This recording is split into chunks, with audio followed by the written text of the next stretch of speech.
So what's in the deck itself? Well, if you have a physical copy of the deck, then you can see first of all that you have a gold foil finish with a UV spot print with the flower of life behind it. And it's a magnetic enclosure. So you flip open the magnet to open the deck. And inside you have the booklet. The first thing to give you an introduction to the booklet is your companion in the use of the deck. So within the booklet, we have a number of things.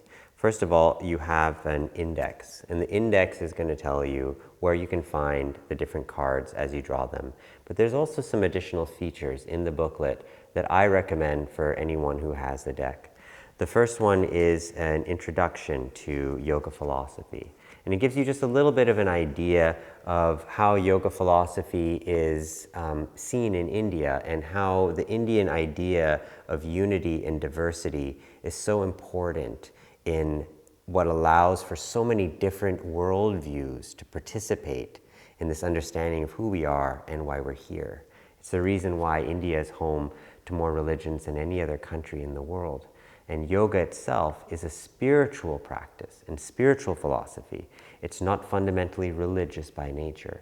And it's important to understand how India allows for this to take place. Next, we go into Patanjali's Yoga Sutras. So this is a very basic and simple primer to give you an idea of what the Yoga Sutras are, a little bit about their intention, and the 8 limbs of yoga itself.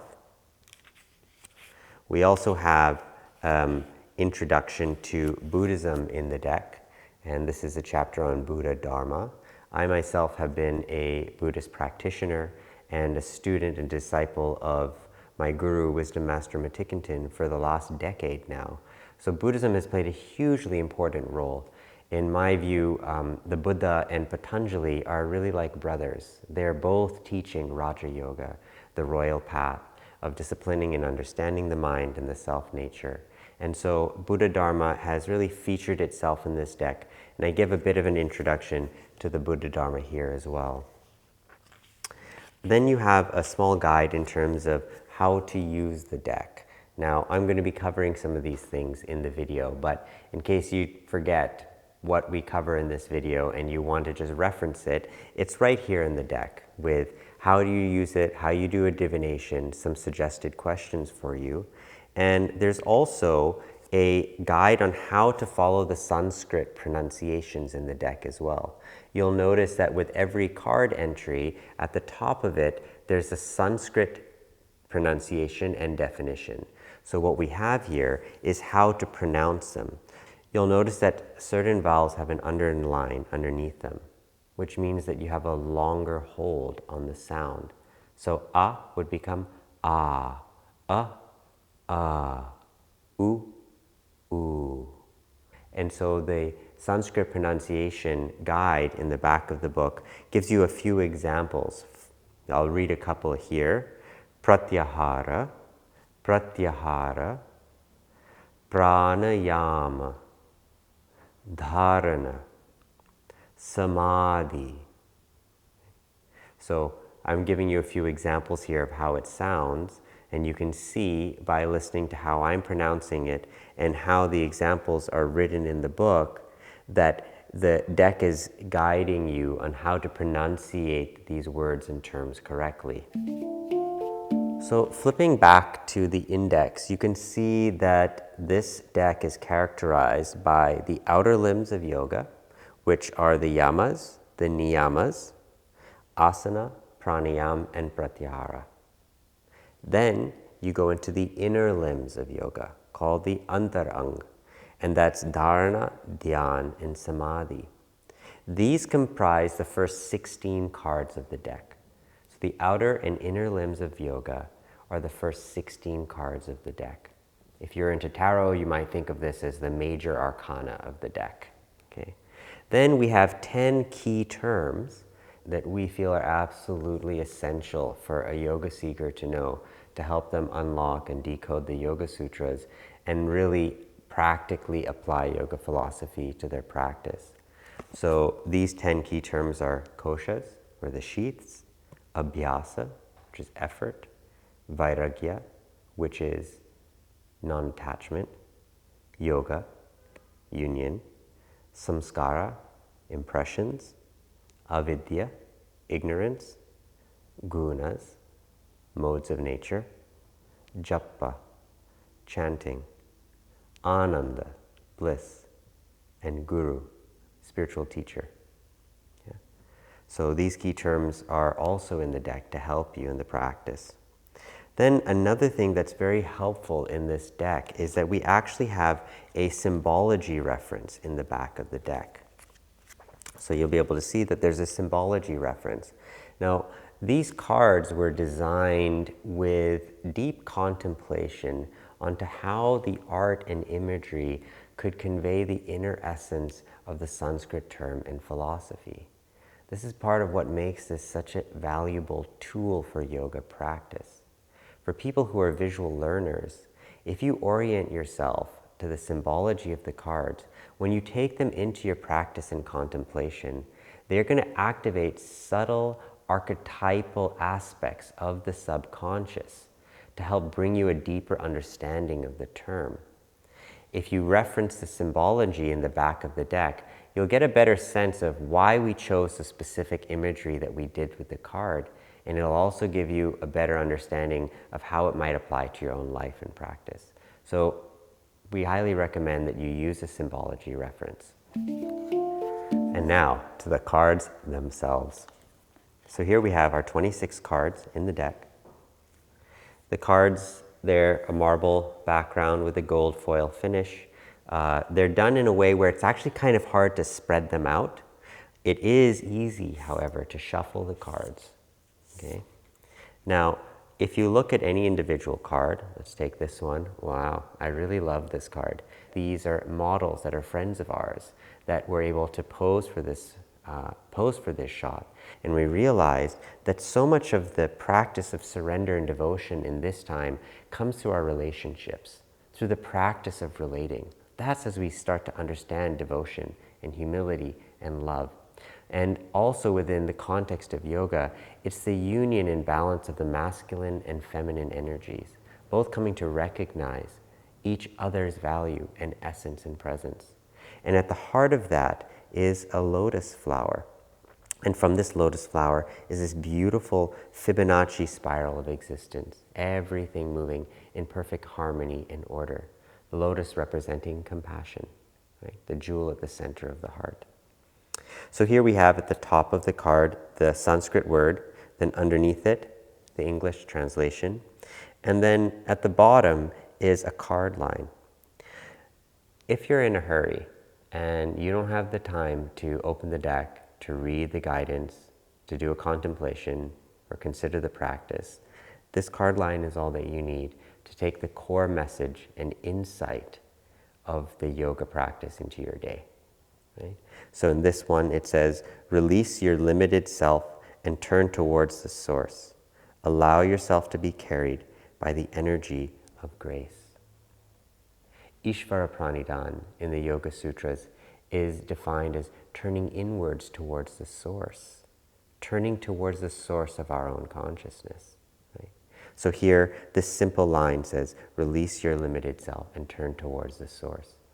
Perhaps contemplate, how is this going to be of service or relevance to your day? Maybe put it on your altar and come back to it later and see if some aspect of this card has spoken to you throughout the day, or is there some event throughout the day that's happened that you can use this as a way of reflection or contemplation so that the situation in your life now becomes part of your own yoga practice, which is life itself, outside of the mat. Yeah? So this is the idea of how the cards are designed, and every card is like this as well.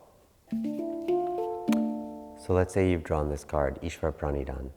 Now you would find its location within the booklet and open to Ishvara Pranidhan.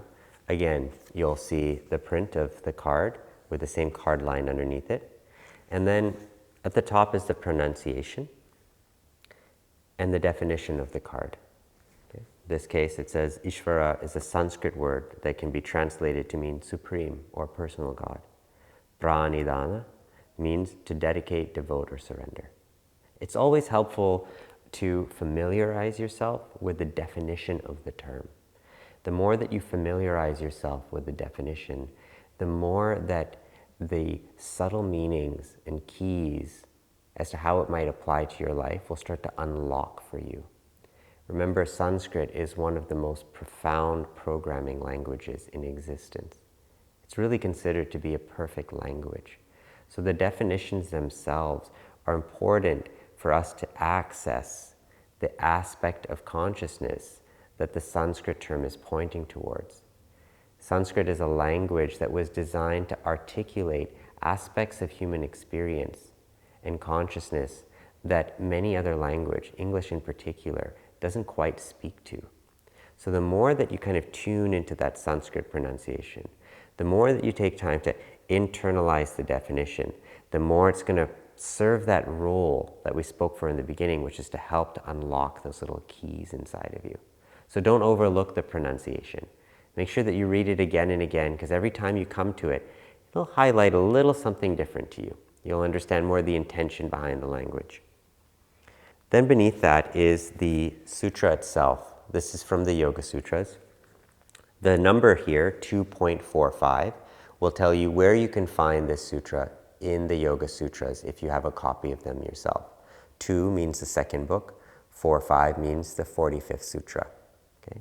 So at any point in time, if you want to go deeper into the sutra that you read, open your copy of the Yoga Sutras by whoever it's translated from, and you can go directly and go deeper into it.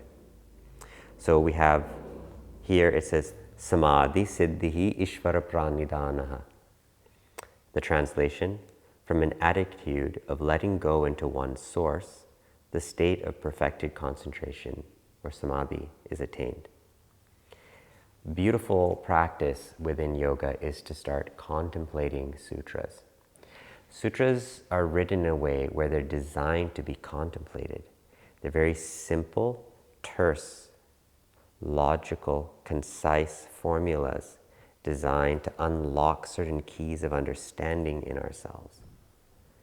Right? So when you receive the sutra, take time, if you have it, to close your eyes and contemplate what's been read. Let it sink inside of you. Turn the words around in your head as you begin to allow it to sink into your heart, and see what unlocks for you. Don't just glance over the Yoga Sutra. This is very, very important if you want to deepen in the philosophical practice. And then we have the guidance, and the guidance is usually 1 to 2 page long, and that's more of a explanation of the term and how it might apply to your life. Usually within the guidance, there's a few questions, and those questions are helpful in your contemplation practice and looking at how does this apply to my life. For example, here, the question or the paragraph with them says, if you draw this card, it might also be encouraging you to give your full attention and presence to whatever it is you're doing, whether yoga asana, playing with the kids, making love, or doing the dishes. Have you been caught up in the head lately? Are you being too intellectual about things and forgetting your heart's simple ties to others? When was the last time you felt expanded by your connection to the divine? So these questions here are designed for you to really say, well, you know, which one of these applies to me? And allow the question to sink in and allow the answer that's within you to naturally arise. Right? That's part of the divination process. There's a quote underneath, and then there's the practice. Right? Now, very often the practice is something that you won't be able to do right away. However, there are times when you'll recognize that this practice is the right practice for me right now. And the moment that you recognize that this is the practice for me right now, don't let your doubt, don't let your procrastination come in. Take hold of the opportunity to practice. Because the whole idea of a yoga philosophy practice deck is to practice the philosophy, right? It's a lot easier to just pick up a book and read it and say, oh, that sounded nice, and then put it away and not do anything about it. The idea of why you have a philosophy practice deck is that the card can sit in front of you in your altar. There's a practice to go along with it. You do the practice, And now all of a sudden, you start to realize the implications of the philosophy in your life. So it may not be every time, but when you do acknowledge that, hey, this is the right practice for me right now, do the practice. That's what yoga is. Yoga is the practice of the philosophy. Okay? This is your opportunity to make it real.